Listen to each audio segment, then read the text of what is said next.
mana o'tgan asrda yashab o'tgan Chersov olimi Yelena Blavatsky o'zini Tayni doktrina, keyin Razоблачённая Izida degan kitoblari bilan juda ham mashhur, lekin uni 1950-yilda uni boshqa qo'lyozmalari ham topilgan ekan. O'shanda u qo'lyozmalarida ana shu o'zini shu praktikasida, tajribasida bo'lgan shu ayrim voqealarni yozib qo'ygan ekan. Juda ham shu fan tomonidan isbotlanmagan, hali olimlar buni o'rganmagan savollarga javob bergan ekan. O'shalardan bittasi mana hayotda shunaqangi bir pustoy odamlar bo'ladi deydi. Buni biz sezamiz, bilamiz, qanaqadir quruqlanadigan, quruq gapiradigan, yo bo'lmasa qaysidir odam oldida rostdan ham biz o'zimizga qanaqadir bir planlarimiz yetsak amalga oshmaydi, kimlardandir masalan charchaymiz, endi unga ahamiyat bermaymiz, lekin shu Yelena Blavatsky bu to'g'risida juda ham yaxshi yozib, shu o'zini qo'lyozmasida shu bir voqeani yozib qoldirgan ekan. Unga bir aristokrat ayol keladi, aytadiki, men juda yaxshi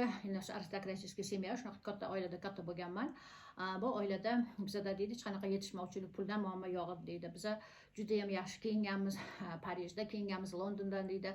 O'shadan borib deydi kiyimlar olib kelib kiyinganmiz deydi. Bizda zo'r taqinchoqlar bo'lgan deydi. Hayotimiz juda ham mamnun o'tgan deydi. Men deydi orzuyim yaxshi demak turmushga chiqib, yaxshi yigitga turmushga chiqib, baxtli hayot kechirishdi deydi. Keyin men deydi shu bir yigit bilan uchrashdim. U menga yoqdi deydi. Ko'rinishi juda ham yaxshi deydi. Gapirganda ham deydi shunaqangi bir tarbiyali gaplarni gapiryapti deydi. Unaqangi keraksiz gap gapirmaydi deydi. Buni qaradim, xuddi deydi shu kartinalarda rasmda chizilgandek deydi, bo'ylar baland, o'zi ham chiroyli, har tomonlama o'sha rivojlangan, shunaqa deb ko'rindi deydi. Keyin ana shu turmushga chiqibdi. Uni oilasi ham deydi yaxshi oila deb, endi ota-onam shunaqa deb ko'rdi. Shunaqa qilib turmushga chiqqandan keyin bir 2-3 oydan keyin dedi men qanaqadir o'zgarish sezdim. Men deydi charchab turadigan bo'ldim deydi. Tez-tez charchab qoladigan bo'ldim dedi. Keyin nimaga unaqa bo'lyapti? Balki menda havo o'zgarganga bo'lyaptimi, yo bo'lmasa nima ta'sir qilyaptimi sezmadim, lekin menda dedi shu charchoq, ko'proq charchoq seza boshladim dedi. Keyin yana ancha vaqt o'tgandan keyin qaradim, rostdan ham ertalab men turaman deydi, ko'zim tegdi, постоянно deydi shunaqangi quruqlar bilan qanaqadir ko'zimdek qanaqadir ko'karib turadigan bo'ldi deydi. Umuman kuchim qolmadi, kuch qolmasdan deydi zo'rg'a turib borib kofe ichaman deydi. Appetitlarim ham shu ishtahalar ham bo'g'ilib ketgan deydi. Keyin yana men seza boshladim. Bu menda hayotga qiziqish qolmadi. Qanaqadir edi oldin juda ham kiyimlarga qiziqardim deydi. Men hayotni yaxshi ko'rardim deydi. Ayniqsa havoga qarab, mana agar yomg'ir yog'adigan havo bo'lsa deydi, shunaqa chiqib deydi, men shunaqa havo deydi menda deydi. Qanaqadir shu tinchlikda yurib, bitta o'zim yurib deydi, sekin asta endi bu she'r yozar ekan, men she'r yozardim deydi. Menga juda ham deydi ilhom shunaqa paytda kelardi deydi. Yomg'ir yoqqan paytda yaxshi ko'rardim, zo'nchik bilan deydi, o'sha ko'chalarni aylanish menga shunaqangi bir rohat bag'ishlardi deydi. Qor yoqqanda deydi, shunaqa oppoq qor deydi, qanaqadir yaxshi oq niyatlar qilardim. Har bitta faslda men juda ham yaxshi kutib olardim deydi. Ayniqsa quyosh chiqqan paytda deydi, men o'sha hamma yog'i charaqlab ketib, ko'nglim yorishib, demak men uchun deydi har kuni ertalab u bir qanaqa quvonch deydi. Tabiatda har bitta ko'rsatayotgan deydi, mana shu faslga deydi, havoga, hammasiga men deydi xursand bo'lib, juda ham quvonch bilan yashardim dedi. Keyin ayniqsa endi o'sha qizlik paytimizda biz deydi opam, singlarim bilan biz deydi endi juda ham aristokratik semiyada juda chiroyli kiyimlarga qiziqardik. Agar qanaqadir bir bayramlarga borib boshqa qizlarni ko'rganda ularning ustida qanaqadir chiroyli kiyim ko'rsak, yo bo'lmasa undagi taqinchoqlarni ko'radigan bo'lsak, pardoz andozga biz ham xuddi shu narsaga erishishimiz kerak deb shunaqangi qiziqish bilan o'sha narsani olishga, topishga harakat qilardik. Bizda hayot qaynardi dedi. Keyin men dedi kichkinaligimdan rasm chizishni yaxshi ko'rardim. Keyin she'r yozishni boshladim. Ota-onam menga maqtadi, "Voy, mana she'rlar" deb. Shunaqa sekin-asta даже o'sha she'r yozib bitta katta daftarimda dedi, uni sekin o'shani chop etish niyatlarim ham bor edi. Katta orzu havaslar bilan turmushga chiqdim. Ana endi dedi, mana shular sekin asta o'zidan o'zi qayoqqadir yo'q bo'lib erib ketayotgandek tuyuldi dedi. Umuman kiyimga qiziqish qolmadi dedi. Bunda qarayman o'sha Ispaniyada kiyim bormi bor, bo'l o'shani kiydim, ustimga ildimda oldingidek dedi. Qani qomatim qanaqa holda, yo bo'lmasa mana shu ko'ylakka qanaqa men tufli kiyishim kerak. U narsalar ham menga qanaqadir dedi beparvo bo'lib qoldi, menga qiziq qolmadi. Keyin dedi yana shu oynaga qarashga qo'rqib, oynaga qarasam birdan o'zimga yoqmay ketaman, xuddi qanaqadir bitta bir maxluq qarab turgandek bo'lib deydi. O'zimni ko'zlarim yoqmadi, o'zimga ko'rinishim yoqmadi. Xudo juda ham xunuk bo'lib ketgandek bo'lib, oynaga qaramay qo'ydim. Zo'rg'a, ya'ni uni uyda xizmatkorlar bor ekan, kelib deydi, shu ketirib qo'yishadi. Ana oldingidek yo'q, ana boshqa shlyapani olib kel, yo'q, ananta boshqa taqinchoq olib kel degan gaplar yo'q deydi. Shu xizmatkorlarning menga dedi, shuni gapira boshlashdi. Va sizda qiziqish qolmadimi?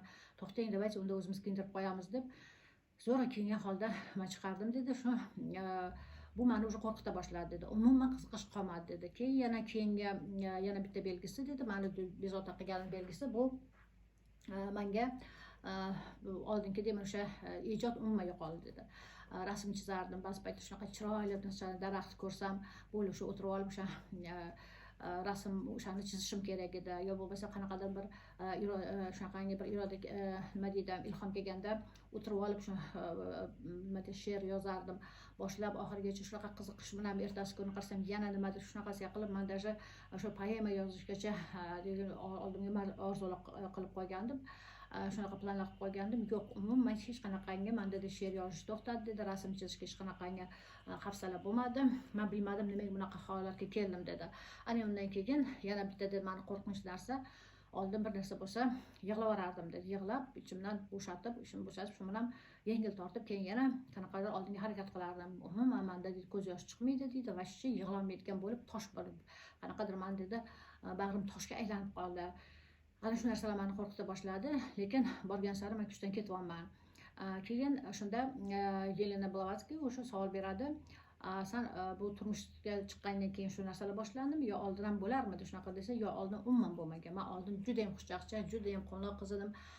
Turmushga chiqqandan keyin shu bo'ldi. Xo'p, sen eringdan nimani sevding desa, bu ham dedi, to'g'ri savol berdingiz. Men erimda yo bu menga shunaqa sezilyaptimi yo rostdan ham shunaqa uni sezmadim. Erimda dedi xuddi robotga o'xshagan dedi. Menga dedi shu tanishishimizdan oldin, tanishgan paytimizda har xil menga hikoyalarni gapirib berardi, har xil voqealarni gapirib berardi. Keyin dedi turmushga chiqqandan keyin qaradim, shu birinchidan u bilan suhbat qurganda hech men sezmadim. Na bir hayratlanadi, na bir quvonadi, na bir xafa bo'ladi, na bir qanaqadir o'zini bir fikrini bildiradi. Robotga o'xshab, ha yaxshi, ha bo'ladi, ha bo'ldi. Bundoq qarab dedi, o'tirib shunaqa pustoy bo'lib qolaman deydi. Men gapiraman deydi. Unda deydi hech qanaqangi uni o'zini fikri yo'q. U bilan deydi suhbatlashish, bahslashish, unaqa narsa umuman yo'q. Xuddi robotga o'xshab deydi. Keyin qarasam ko'zida bir ma'no yo'q. Bitta toshga qarab turgandek shunaqa tuyula boshladi. Yo menga shunaqa tuyulyaptimi? Problema mendami yo undami? Men uni tushuna olmay qoldim. Chunki atrofga u juda ham o'zini zo'r qilib ko'rsatadi, aqlli qilib ko'rsatadi, hech qachon jahli chiqmaydi, hech kim bilan urushmaydi. Hech kim bilan janjal qilmaydi, lekin o'tirgan joyida molcha deydi, molchkom menga убивает deydi. Bu degani shu tinch o'tirgan holda meni sekin asta shunaqangi g'azabimni keltirib, nafratga to'ldirib, portlab ketadigan darajaga olib keladi, lekin urushaman desam, urushga menda bahona ham topilmaydi. Men bilmadim nima, qanaqadir bir soxta odamga o'xshagan, qanaqadir bir robotga o'xshagan odam bu odam emas, ichida deydi xuddi bir maxluq o'tirgandek. Keyin vaqti bilan shuni turaman, ayniqsa kechqurun payti, qorong'i paytda xuddi ko'zimga qanaqadir bir haykalga o'xshab ko'rina boshladi. Men tushunmadim, yo bu meni shu o'zim miyamga shunaqa narsalar kelyaptimi, yo rostdan ham shunaqami deydi. Shunda Blavatsky aytadiki, yo'q deydi, bunaqa odamlar bor deydi. Bu Kaskarone, u shunaqa Kaskarone degan nom beradi bu odamlarga. Bular deydi, umuman biologik mashina hisoblanadi deydi. Ular deydi ichkaridan pustotami ham deydi. Pustota sababi chunki mana bola tug'ilganda deydi, bola tug'ishdan oldin mana bekorga masalan shu har bitta xalqda ham mana bu nikoh huquqlari borib keyin serkvdan o'tadi, to'y qiladi, hamma xalqlarda mana shu to'y tomosha qiladi. Sababi shuncha kelgan odam hammasi duo qiladi, hammasi bu oila demak himoyada bo'ladi. Keyin ayol agar homilador bo'lib qolgan bo'lsa, endi unga e'tibor berish kerak. Nimani yegisi kelyapti, nima qilgisi kelyapti, dam olish kerak, uni kayfiyati yaxshi bo'lishi kerak degan gaplar bor. Ana shu narsalarga amal oshirmasa deydi, amalga oshirmasa bolaga ta'sir qiladi deyishadi, lekin deydi hech kim uni chuqur o'rganmagan. Men deydi bu narsani o'rganib chiqdim deydi, men sezdim, chunki shunaqa odamlar bor deydi. Ana shu Kaskaron degan bu odamlar, bular deydi mana shu deydi ota-onasi ayniqsa deydi mana unaqangi ma'naviyat darajadan tepaga chiqmagan, ongi baland emas, vibratsiyasi past deydi, faqat shu materialni niqaga qiziqib yo bo'lmasa ezilib hayot kechirgan, shunaqangi bir qiynalib shunaqa qiladigan odamlar deydi, ularni deydi qaysi etajda bo'lsa, qaysi bosqichda bo'lsa deydi, qaysi o'rinda bo'lsa, o'sha etajdagi ruhlar keladi deydi. Siz o'ylaysizki, hamma shu anandagi alkogolikka, anandagi narkomanga yo bo'lmasa ananda kambag'allikda qiynalib o'tirgan yo o'g'riga gunoh qilgan odamlarga Alloh tepadan shunaqangi yuqori ruh beradimi? Yo'q deydi. Unda deydi o'zini qanaqa o'rinda bo'lsa, o'sha o'rindagi ruh keladi, o'sha bosqichdagi, o'sha etapdagi ruh keladi, o'sha qiynalgan ruh yo bo'lmasa shunaqa pustoy ruh deydi. Shunaqangi ruh keladida, keyin u deydi onani qornida rivojlana boshlaydi. Bu yoqda deydi vrachlar, doktorlar normalniy yaxshi ketyapti deydi, bola tug'iladi deydi, normalniy tug'iladi, boshqa bolalardan farq ham qilmaydi deydi. Lekin shu rodzalda ishlagan bir ayol, kichkina bolalar bilan, chaqaloqlar bilan ishlagan ayol aytadiki, men bilmayman, menga shunaqa tuyulyaptimi, lekin rostdan o'zi shunaqa narsa bormi? Chaqaloqlar hammasi bir xil emas deydi. Hamma deydi yoqimtoy, chaqaloqlar deydi yo'q deydi. Chaqaloqlarning ichida men bilmayman, yoqimtoylari ko'p deydi, lekin ba'zi chaqaloqlar juda ham deydi sovuq bo'ladi deydi. O'zidan deydi qanaqadir itarib turadigan deydi, qanaqadir deydi shu meni ko'zimga shunaqa ko'rinadi. Balki men уже charchaganman, shunaqa deb tuyulyapman. Uzoq vaqt ishladim, lekin men shunaqa sezdim, chaqaloqlar hammasi bir xil emas deydi. Ana shu Yelena Blavatsky aytadi, yo'q deydi, o'sha juda ham deydi pastki etajdan kelgan mana shu ruhlar bo'ladi. Ular ko'pincha shunaqangi pustota bilan juda ham pustoy anaqada tug'iladi deydi. Ularni deydi anaqasi faqat опустошать qilish, birovdan olishga o'rgangan deydi. Ular deydi o'zida deydi koinotdan energiya olish manbalari umuman bekilgan bo'ladi. Chakraviy sistemalari juda ham sust ishlaydi. Tepadan koinotdan energiya ola olmaydi deydi. Ularda deydi Allohning uchquni bo'lmaydi deydi. Ana bunaqa odamlar keyinchalik sekin-sekin mana o'sha jamiyatga qo'shilib yashay boshlaydi deydi. Ko'rinishi yaxshi bo'ladi, hech kimdan farq qilmaydigan, lekin deydi ana shu gaplashganingizda deydi hech qanaqa deydi bir kerakli deydi ma'no olmaysiz deydi. Gapirsiz deydi, bu endi bu hamkasbingiz bo'lishi mumkin, yo bo'lmasa bu qo'shningiz bo'lishi mumkin, yo bo'lmasa bu qanaqadir oddiy tanishingiz bo'lishi mumkin-da. O'sha bitta ikkita gapda o'sha qanaqadir siz qoniqmaganingizdan keyin unchalik suhbatlashmaysiz, sezmaysiz. Lekin agar u er-xotin bo'lsa, ana shunaqa paytda juda ham bilinadi, chunki xotin masalan boshqacha oilada katta bo'lgan, bu erkak mana shunaqangi pustoy ruh bilan shunaqangi pustoy keladigan bo'lsa, u sekin asta shu energiyani yemirishni boshlaydi. Bular ayniqsa jinsiy aloqada bo'lgandan keyin u energiya polностью quyiladi. Energiyada просто olish emas, energiya quyiladi. Keyin mana shu ayolda nima narsalar bo'lishi mumkin? Hayotga qiziqish yo'qoladi. Keyin tashqi ko'rinishga unchalik e'tibor bermaydi. Unda gormonal o'zgarishlar bo'lishi mumkin. Unda har xil nevrotik, asabiylashish bo'lishi mumkin. Birinchi navbatda unda shu efir tanasi ketadi. Efir tanasi bu demak bizani ichkarida nozik tanalar bor, tashqarida moddiy tana. Ana shu o'shani o'rtasida efir tana bu juda ham katta himoya rolini bajaradi. Ana shu himoya rolini bajarganda unda har kuni unda energiya olaversa, efir tana уже himoya qila olmaydi. Sekin asta shunaqangi charchoq sezadi. O'sha efir tana u ishlamagandan keyin odam sezmaydi ham, har kun bir xil narsa, lekin energiya qo'yilyapti. Bunda odam deydi, ana o'zini deydi, mana shu plamya deydi, o'zini Alloh bergan shu uchqunini sekin-sekin yo'qota boshlaydi. Ana shunda demak ana shu birinchi hayotga qiziqish yo'qoladi. Undan keyin ma'naviy tomondan rivojlanish, bu narsalar hammasi bekiladi, chunki uning uchun juda ham yuqori vibratsiya bo'lishi kerak, yuqori tepadagi chakralar hammasi ochilgan bo'lishi kerak. Ana bu narsalar yo'qoladi. Sekin asta odamda shu ikkinchi odam, energiyasi ketadigan odam, demak o'sha tanasida o'zgarish, demak charchoq, qanaqadir kasalliklar boshlanib, asabiylashish, uyquning yomonlashishi, keyin hayotga qiziqish yo'qoladi. Keyin bu energiya ketgandan keyin nima narsa birinchi navbatda pul kelishi bu buziladi. Umuman shu finansiy tomondan shunaqangi talafotga keladi. Undan keyin munosabat atrofdagilar bilan nimagadir hech kimga yoqmay ketadi, qanaqadir yoqimsiz bo'lib qoladi.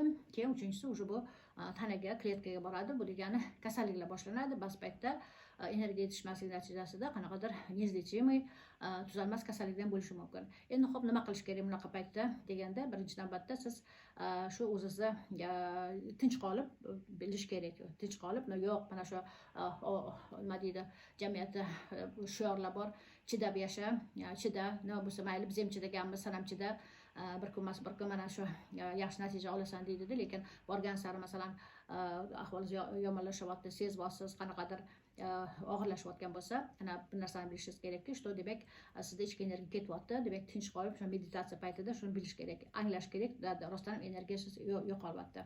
Undan keyin sekin asta ana shu qanaqadir vaqti bilan o'sha granitsa qo'yib, biling, agar masalan rostdan ham siz shu odam bilan gaplashayotganingizda bu ishxonadagi odam bo'lishi mumkin, bu qo'shningiz bo'lishi mumkin, bu er-xotin bo'lishi mumkin, lekin juda ham charchab qolyapsiz va shu orqaga qarab ketyapti, kasalliklar boshlanib ketayotgan bo'lsa, уже bilingki, demak yoningizda shunaqangi energiya ololmaydigan odam bor. Bunga ehtiyot bo'lish kerak, chunki yana buni belgilari bo'ladi. Bu masalan ko'pincha bunaqa odamlarda vijdon bo'lmaydi. Tashqari ko'rishda zo'r ko'rinadi, lekin vijdon bo'lmaydi. Masalan, mana killerlar, ularga anta pashshani o'ldirdim, odam o'ldirdim, yo'q. Стеклянный глаза, shu yoqqa borib безжалостный, hech qanaqangi vijdon ham bo'lmaydi, vijdon ham azobi bo'lmaydi. Energiya bo'lmaydi bu odamlarda. Ko'ziga qaraganda ko'zi pustoy umuman. Keyin ham ayniqsa gaplashganingizda sezasizki, bunaqa odamni ko'pincha gaplashganingizda hech qanaqa bir qoniqmaysiz. Kimdandir arz qildingiz yo qanaqadir maslahat so'ramoqchisiz, yo'q, qanaqadir shablonli gapiradi. Birdansa o'sha gapirayotgan joyingizda birdansa gapni to'xtatib, turib o'zini ishini qilishi mumkin. Ko'pincha bunaqa odamlar o'zi yolg'iz qoladi. Men unaqalarni ko'p ko'rganman. Mana kelgan klientlardan bilaman. Ba'zi paytda bo'ladi, o'sha yarim soat suhbatdan keyin o'sha bildingiz, shu bu odam juda ham pustoy, faqat energiya olishga keladi. U sizga maslahatingiz ham kerak emas, unga shunaqa konsultatsiya ham kerak emas. Ana bunaqangi o'sha pustoy odamlar. Shuning uchun atrofga qarang, atrofingizda shunaqangi odamlar bo'ladigan bo'lsa, конечно, uzoqroq yurgan yaxshiroq. Hurmatli obunachilar, agar videomiz yoqqan bo'lsa, like bosib, izohlar qoldiring, podpiska bo'ling.